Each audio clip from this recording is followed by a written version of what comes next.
ngaku-ngaku mencintai Rasulullah, tetapi kemuliaan Rasulullah dicapek-capek seperti ini, picek matane, gimana? Ya dah. Terus framing aja itu, oh itu Salafi Wahabi, oh itu Syiah, oh itu apa Khawarij, oh itu. Nah tuduhan-tuduhan itu akan kembali kepada kalian kalau kalian itu tidak segera bertobat. Apa nunggu diazab oleh Allah kalian itu?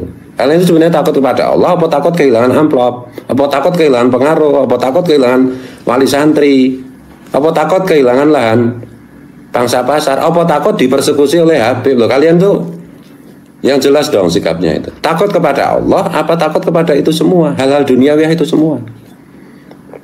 Kalau masih takut kepada hal-hal dunia, berhenti jadi kiai, berhenti jadi gus, jadilah monyet, bro.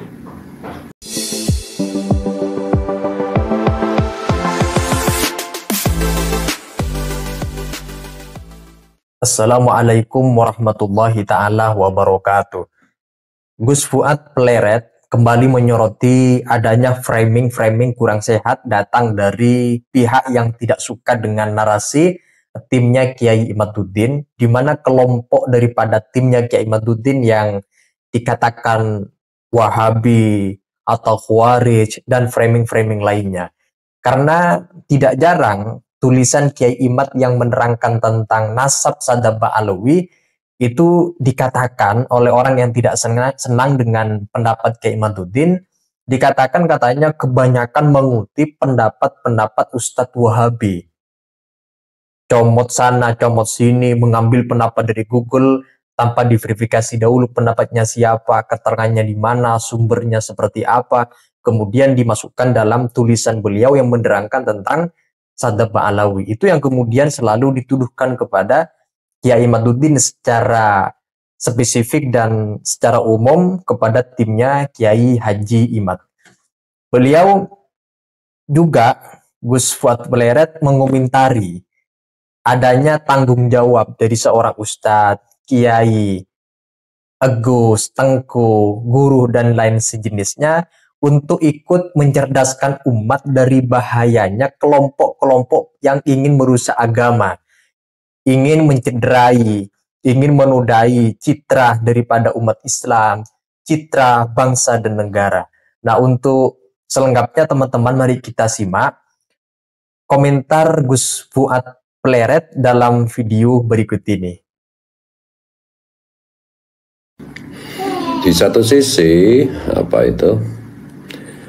para ulama, para gus, para kiai itu kan punya tanggung jawab melindungi umat fid dunya wal akhirah. Nah ini akibat klaim nasab palsu para Habib ini jelas-jelas nyata membuat kerusakan agama, kerusakan umat, kerusakan bangsa, kerusakan negara.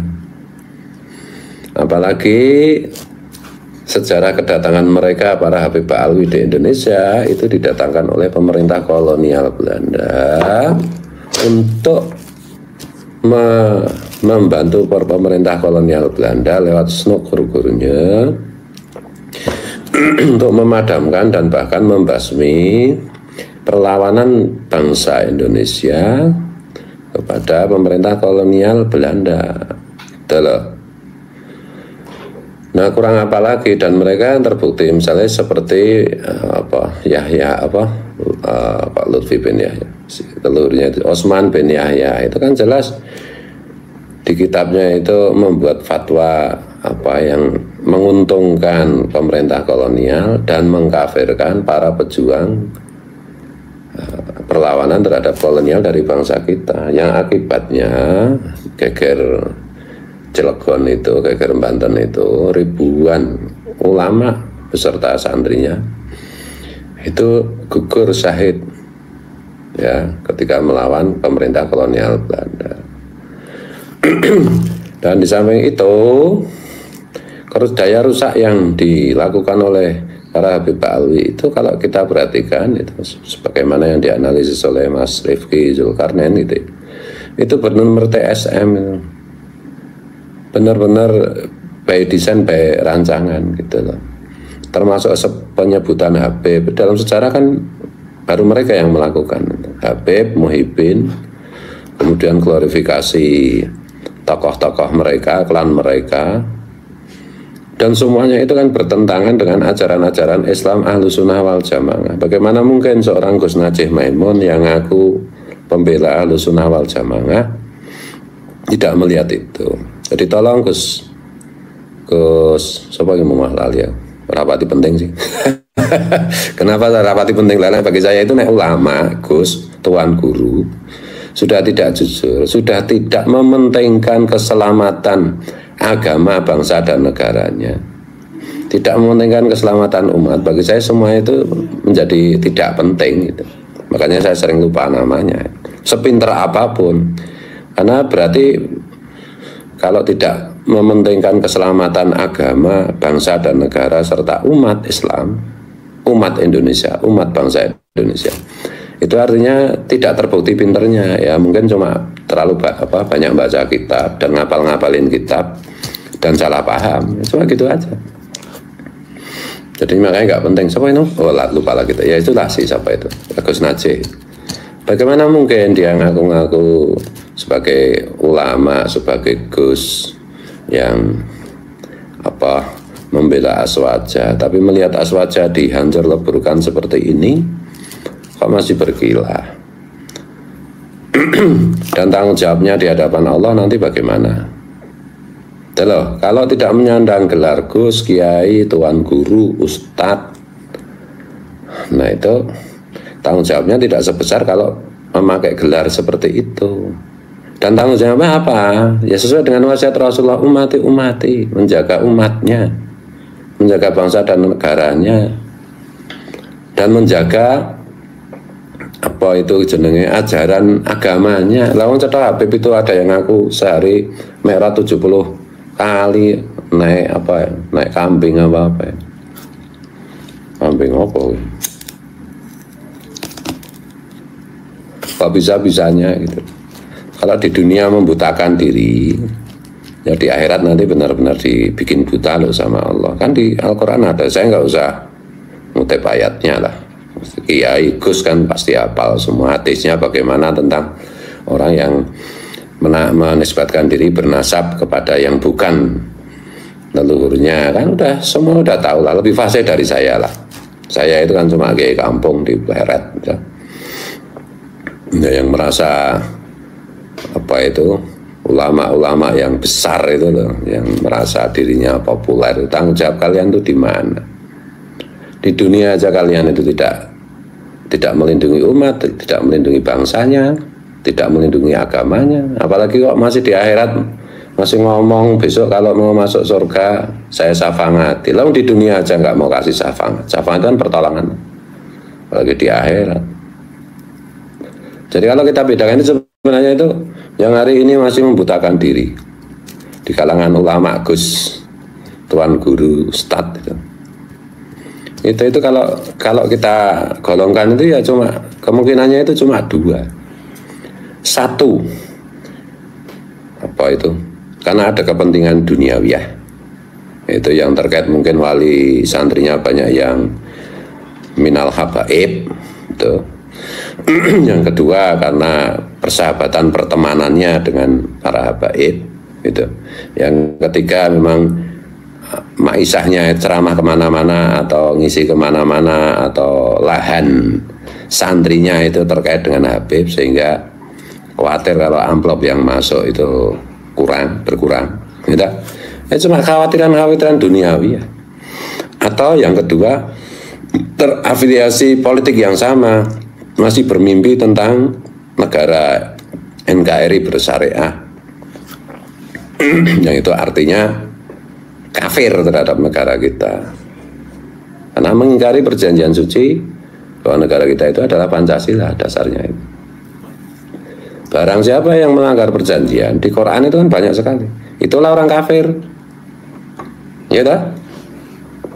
Merasa itu pahlawan apa, mau bikin negara NKRI bersyariah. Syariah yang mana? Aku mau tanya, syariah itu kan ikhtilaf 85%.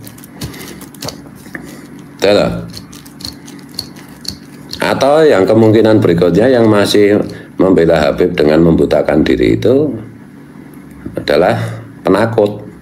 Ya itu aja, tinggal pilih aja. Terkait dengan kepentingan duniawi ya, mungkin politik, mungkin ekonomi, ya toh? Mungkin soal pangsa pasar santri. Ya. Yang kedua ya karena pengecut. Nah itu aja.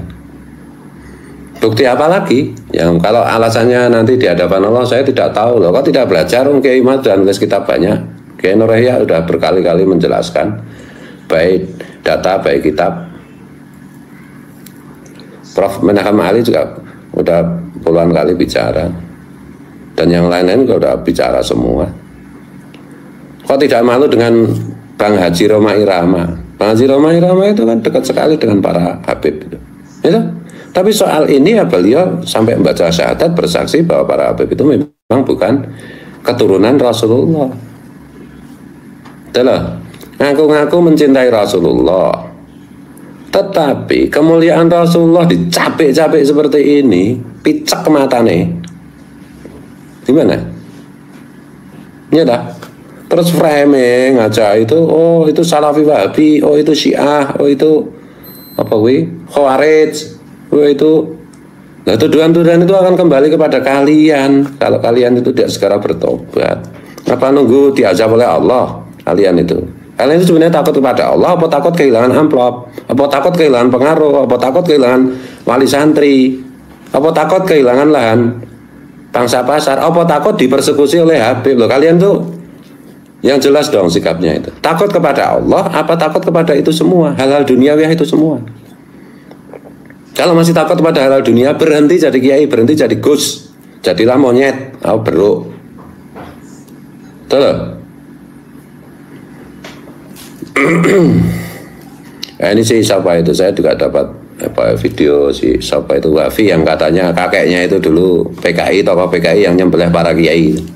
Dan ngomong mau bikin acara diskusi dekatnya Kiai Imad, mengundang semua pihak. Diskusi macam apa? Diskusi gali kayak begitu, diskusi. Kalau kata Gus Dur itu diskusi ala bajingan seperti itu gimana? Terus kalau nggak datang nanti kita samperin Kiai Imad, ngancem kamu? Ya ayo. Coba pribumi itu sudah sabar, orang Jawa itu sudah ngalah, sudah ngalih. Ini saatnya itu ngamuk, mancing-mancing terus. Itu ya. Bikin upacara bendera sih, sapa Taufik Segaf sih bar demit. Ngapa? Baru kali ini kan, kemarin-kemarin nggak pernah kan? Sok Indonesia, leluhur kalian itu di bawah pemerintah kolonial Belanda untuk menjajah bangsa Indonesia. Di situ tuh bikin dosa, mau NKRI berkhilafah, mau ikut ISIS. Apa itu? Jadi karena ini menyangkut banyak hal, tentu saja saya sebagai orang Islam yang pertama itu tentu saja pertimbangan saya adalah menyangkut harga diri Rasulullah dan menyangkut nilai-nilai yang diajarkan Rasulullah yang semuanya itu dicapek-capek oleh para Habib Ba'lawi itu. Jadi Islam itu jadi saya lihat di Twitter itu orang pada makin Islamofobia gara-gara kelakuan dan ajaran para Habib itu. Masa kalian Gus Kiai Tuan Guru tidak khawatir kalau Islam itu dirusak, tidak cemburu nama kemuliaan Rasulullah dicapek-capek, dirusak seperti itu, kalian diem aja atau malah kalian dukung mereka? Ini sebenarnya kalian itu umatnya siapa? Aku mau tanya, umatnya Rasulullah Muhammad SAW apa umatnya siapa? Apa umatnya si Umar bin Kapit, artis dari Yaman itu? Memang Gus Fuad Pleret termasuk kawan atau timnya Kiai Haji Imaduddin yang ternyata sangat aktif menanggapi masalah polemik nasab, terutama narasi yang disampaikan dari kalangan para oknum habaib Ba'alwi sendiri. Gus Pleret ini ya tidak tinggal diam, aktif juga menanggapi apa yang kemudian disampaikan narasi dari kelompok-kelompok simpatisan Mbak Alwi. Nah, itu saja teman-teman.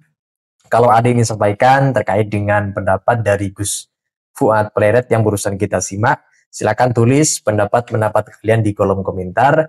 Sekian dari saya. Wassalamualaikum warahmatullahi wabarakatuh.